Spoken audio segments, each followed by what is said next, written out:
जून 8 हमारे प्रतिदिन की रोटी मिनिस्ट्रीज की ओर से आप सबों को नमस्कार। आज के संदेश का शीर्षक परीक्षाओं से बल पाना, एमी बाउचर पाए की ओर से। आज के पवित्र शास्त्र का भाग रोमियो की किताब अध्याय 5 पद 1 से 5। सो जब हम विश्वास से धर्मी ठहरे तो अपने प्रभु यीशु मसीह के द्वारा परमेश्वर के साथ मेल रखें, जिसके द्वारा विश्वास के कारण उस अनुग्रह तक जिसमें हम बने हैं हमारी पहुंच भी हुई, और परमेश्वर की महिमा की आशा पर घमंड करें। केवल यह नहीं, वरन हम कलेशों में भी घमंड करें, यही जानकर कि कलेश से धीरज और धीरज से खरा निकलना और खरे निकलने से आशा उत्पन्न होती है, और आशा से लज्जा नहीं होती, क्योंकि पवित्र आत्मा जो हमें दिया गया है उसके द्वारा परमेश्वर का प्रेम हमारे मन में डाला गया है। मुख्य वचन रोमियो 5, 3 और 4। यही जानकर कि कलेश से धीरज और धीरज से खरा निकलना और खरे निकलने से आशा उत्पन्न होती है। जब मैंने कुछ लिफाफों में एक स्टिकर को देखा जिस पर लिखा था मैंने आंखों की जांच कराई है, तो मेरी यादें फिर से ताज़ा हो गईं। अपने मन में मुझे अपने 4 साल के बेटे का ध्यान आया, जिसने अपनी आंखों में चुभने वाली दवा को सहन करने के बाद गर्व से यह स्टिकर लगा रखा था। आंख की कमजोर मांसपेशियों के कारण उसे सही और शक्तिशाली आंख पर हर दिन घंटों तक पट्टी बांध कर रखना पड़ता था, ताकि कमजोर आंख विकसित हो सके।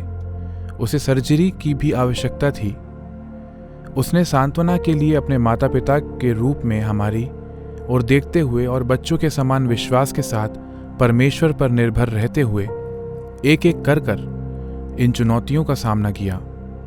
इन चुनौतियों के माध्यम से उसमें बहुत मजबूती आ गई। जो लोग परीक्षाओं और कष्ट को सहन करते हैं वे अक्सर उस अनुभव के द्वारा परिवर्तित हो जाते हैं, परंतु प्रेरित पौलुस ने और आगे बढ़कर कहा कि हम अपने कलेशों में भी घमंड करें, क्योंकि उन्हीं के द्वारा हम धीरज को विकसित करते हैं। धीरज से खरा निकलना उत्पन्न होता है और खरे निकलने से आशा उत्पन्न होती है।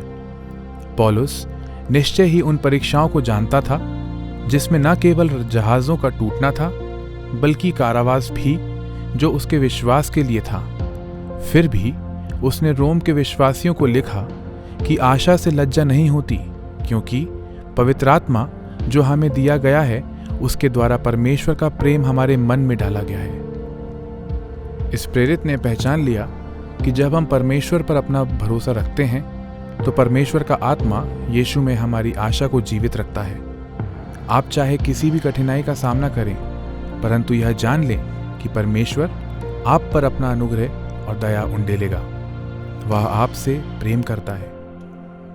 परीक्षाओं और चुनौतियों के वास्तव में परमेश्वर पर और अधिक विश्वास करने में आपकी सहायता कैसे की है?